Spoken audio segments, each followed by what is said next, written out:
एक नेबरहुड में 3 फ्रेंड्स रहते थे, स्कॉट, लैरी और ब्रैड। वो तीनों एक ही एज के थे। उनकी इनकम भी बिल्कुल एक जैसी थी। तीनों मैरिड थे और एवरेज हेल्थ और बॉडी वेट भी सेम था। हाँ, शादी के बाद वाली तोंद भी थोड़ी बाहर आ गई थी। आप कह सकते हैं तीनों अपनी लाइफ में खुश थे, बस कभी कभी सोचते थे कि लाइफ थोड़ी रूटीन हो गई है। स्कॉट ने सोचा कि इससे पहले कि लाइफ बोरिंग हो जाए, क्यों ना कुछ बदला जाए। तो उसने कुछ छोटे छोटे चेंजेस किए। वो रोज एक अच्छी बुक के 10 पेजेस पढ़ने लगा। अपनी कम्यूट के वक्त मोटिवेशनल कंटेंट सुनने लगा। साथ ही उसने अपनी डाइट में भी कुछ कैलोरीज कम की। क्योंकि वो लाइफ से खुश था तो कुछ बड़े चेंजेस की ज़रूरत नहीं थी। बस मेयोनीज की जगह मस्टर्ड सॉस और थोड़ी सोडा ड्रिंक्स कम करना, यही सब। और हाँ, वो रोज़ सैर भी करने लगा, पर एक मील से भी कम डिस्टेंस। ये सब बहुत छोटे चेंजेस थे जो उसके लिए मुश्किल नहीं थे। और जब उसने वो इम्प्लीमेंट किए, उसके आसपास के लोगों को भी नहीं लगा कि कुछ बदला है। दूसरी तरफ ब्रैड भी लाइफ में बोर नहीं होना चाहता था, तो उसने एक बड़ी स्क्रीन वाला टीवी खरीदा। अब वो जो भी रेसिपीज देखता उसे ट्राई भी करता।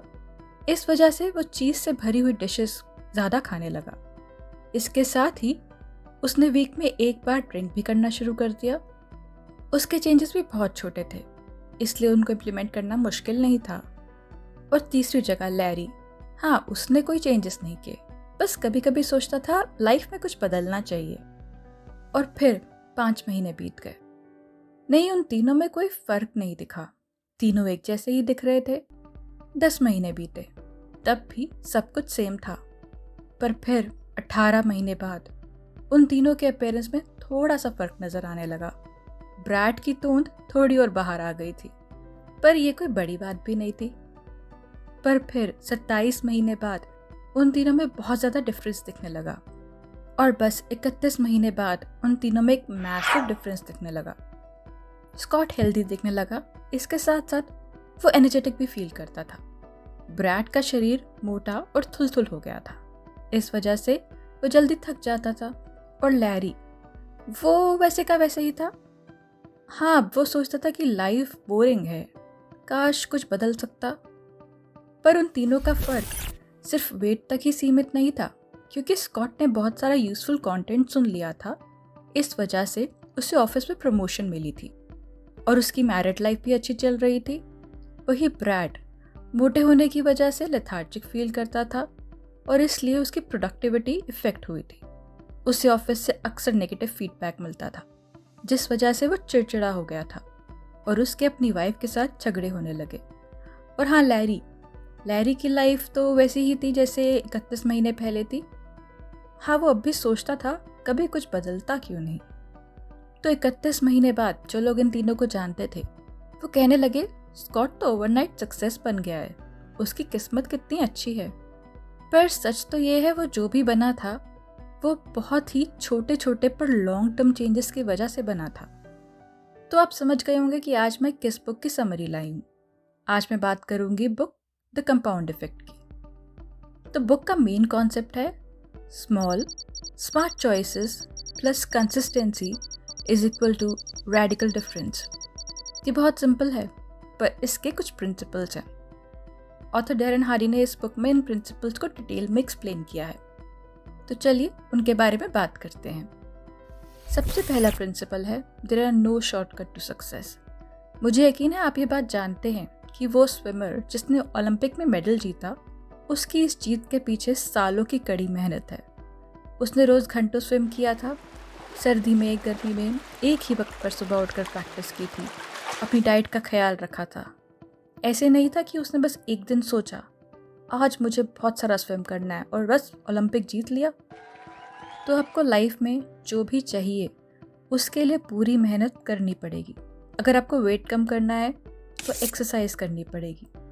अच्छे मार्क्स चाहिए तो पढ़ाई करनी पड़ेगी, क्योंकि सक्सेस के कोई शॉर्टकट्स नहीं होते। नेक्स्ट प्रिंसिपल है choices are the cause of result.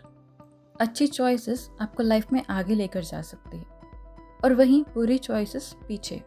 पर ऐसा नहीं है कि अगर आपने कुछ चूज़ नहीं किया तो सब सही रहेगा, क्योंकि अगर आपने कुछ चूज़ नहीं किया, तो आपने ये चूज़ किया कि आप बस एक पैसिव रिसीवर है और लाइफ आपको जो कुछ भी देगी वो आपको मंजूर है। हाँ, ये सोचना बहुत आसान है कि कुछ बुरा होने पर ही नुकसान होता है। जैसे कि हम टीवी पर देखते हैं कि एक न्यूज़ रीडर ने कुछ गलत बोल दिया और उसकी जॉब चली गई, या एक एथलीट ने ड्रग्स ले लिए। पर सच बात तो ये है कि हम में से ज़्यादातर लोगों की लाइफ में ऐसा कुछ बुरा होने के चांसेस बहुत कम हैं, और लाइफ में छोटी छोटी चीज़ों से ही बड़े इफ़ेक्ट्स होते हैं।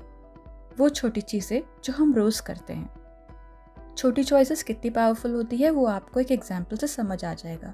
अगर आप एक प्लेन से लॉस एंजलिस से न्यूयॉर्क जा रहे हैं, जब वो प्लेन लॉस एंजलिस के ड्राइववे पर बैठा हो, उस वक्त अगर आप उसके नाक को बस 1% टिल्ट कर दें तो वो प्लेन 150 मील दूर जाकर लैंड करेगा। तो टिल्ट की डायरेक्शन के हिसाब से या तो वो अल्बानी में या डोवर डेलावेयर में जाकर लैंड करेगा। इतना फ़र्क वो भी सिर्फ 1% के टिल्ट से। Take 100% responsibility. एक बार ऑथर डैरन एक सेमिनार में गए। वहाँ स्पीकर ने पूछा, बताओ किसी भी रिश्ते को अच्छे से चलाने के लिए आपकी कितने % रिस्पॉन्सिबिलिटी होती है? ऑथर ने कहा 50-50, किसी ने कहा 50-40, और वहाँ कहीं से आवाज़ आई 70-30। स्पीकर ने बोर्ड पर बड़ा बड़ा लिखा 100-0।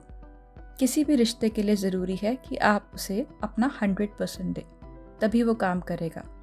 अब चाहे वो रिश्ता आपका आपके गोल्स के साथ ही क्यों ना हो, जिम्मेदारी तो आपको पूरी लेनी पड़ेगी। अपने गोल के लिए अगर आपको रोज़ 1 घंटा एक्स्ट्रा काम करना पड़ेगा तो वो आपको करना पड़ेगा। मुझे पता है लाइफ में बहुत सी डिफ़िकल्ट सिचुएशंस भी आती है। सारी जिम्मेदारी आप ही की है का मतलब ये नहीं है कि जो बुरा हुआ है वो आपने खुद किया है। पर 100% जिम्मेदारी लेने का मतलब ये है कि आपके साथ जो कुछ भी गलत हुआ है उस चीज़ के साथ बेस्ट वे में डील करने की रिस्पॉन्सिबिलिटी आपकी और सिर्फ आपकी है। तो आज मैंने आपको कंपाउंडिंग के 3 प्रिंसिपल्स बताए, जो है there are no shortcuts to success, your choices create your results, और take 100% ownership. Compound effect book के पार्ट 1 को हम यहीं ख़त्म करते हैं। ये एक 3 पार्ट सीरीज़ है। आगे के पार्ट्स देखने के लिए बने रहिए मेरे चैनल के साथ। मेरा नाम है स्वाति खत्री और मैं ऐसी ही बुक समरीज आपके लिए लाती रहूँगी। Thank you for watching. Keep working and keep smiling.